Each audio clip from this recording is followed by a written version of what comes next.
안녕하세요. 크리스천 영상학교 운영하는 신목사입니다. 오늘은 귀신의 정체를 알아내는 진단법이라는 제목으로 생각해 보겠습니다. 건강검진을 받으러 가면 빼놓을 수 없는 것이 바로 피검사죠. 피검사는 혈액의 상태를 검사하여 당뇨나 어떤 장기의 기능, 바이러스, 면역질환, 혈액질환, 암 등의 상태를 알 수 있습니다.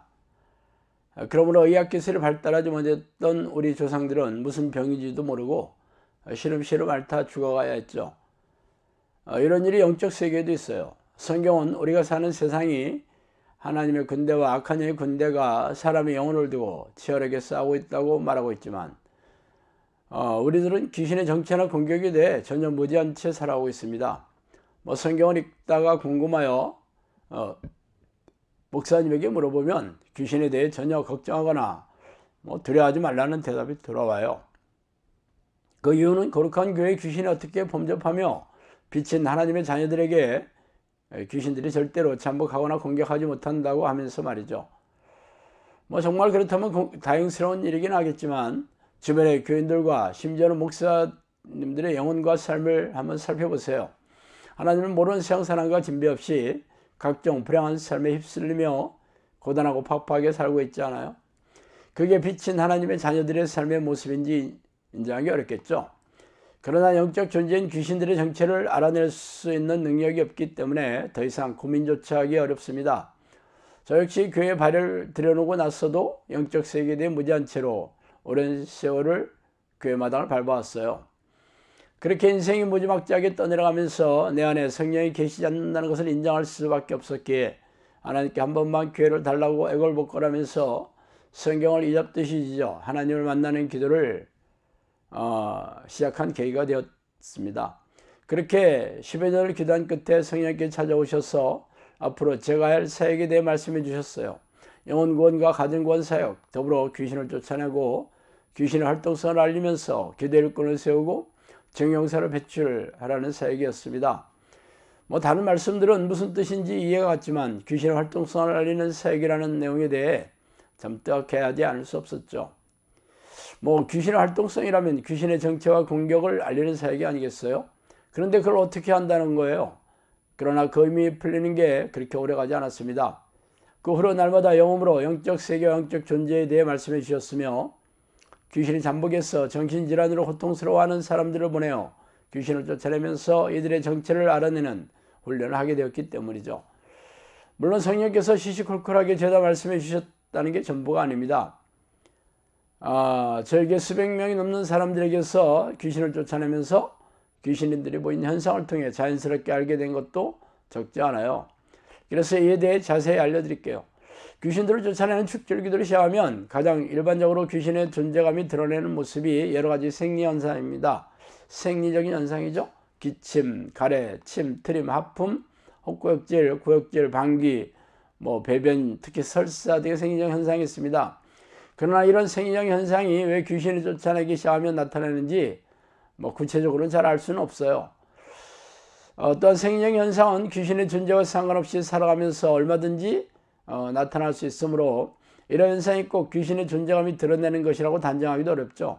물론 이런 현상이 드러났다 하더라도 귀신들이 죄다 쫓겨나는 것은 아니라 더 열심히 기도해야 한다는 증거로 여길 뿐입니다. 그런 한편으로는 눈으로 보지 못하고 귀로 들리지 않으며 과학적으로 증명되지 않는 영적 존재가 이렇게 눈으로 보거나 여러 현상으로 알아챌 수 있다는 것만 해도 은혜가 아니고 무엇이겠어요.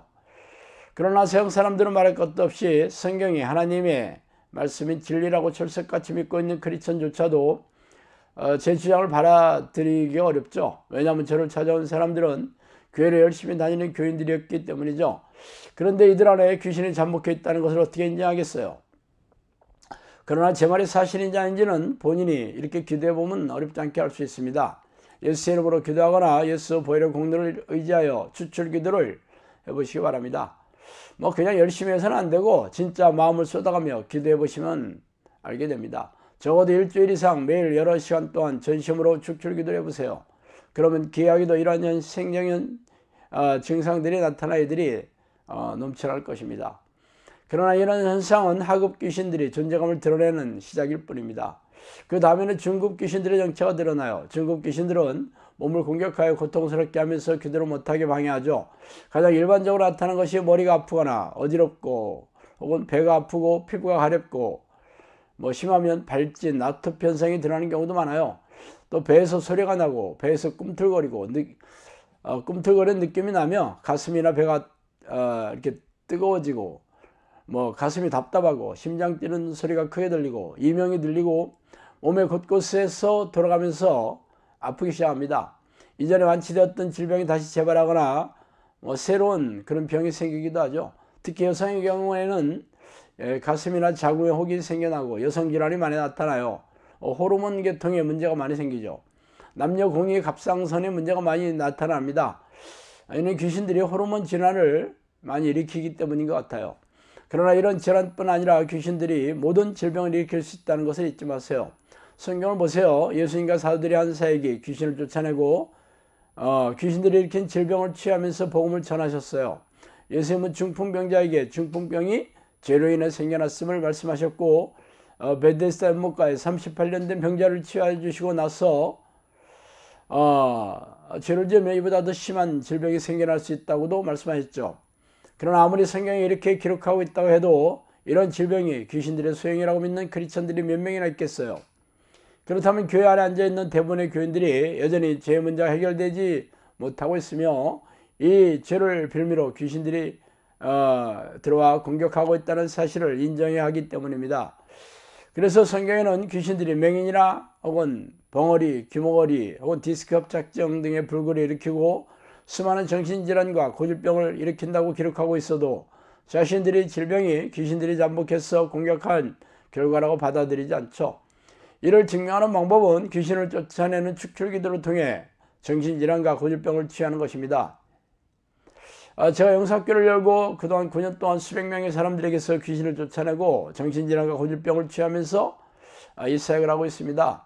그것도 기도훈련을 시작한 사람 중에 일부의 경우가 아니라 제가 요구하는 기도훈련을 성실하게 충실하게 따르면 고질병이 낫는 것으로 증명하고 있습니다. 이렇게 하나님의 능력과 은혜로 귀신의 정체와 공격을 알아낼 수 있지만 안타깝게도 현대교회에서는 관념적이고 사변적인 교단 교리를 성경 말씀 위에 놓고 무능하고 무기력한 종교행위를 반복하는 그런 신앙생활을 하고 있으니 기가 막히죠.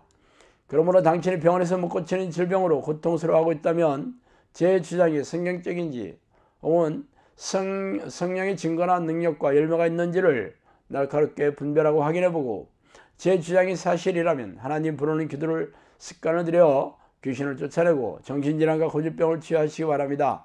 그 길만 영적 세계를 알고 하나님을 만나 구원을 얻는 유일한 길이기 때문이죠. 자, 오늘은 여기까지 하겠습니다. 감사합니다.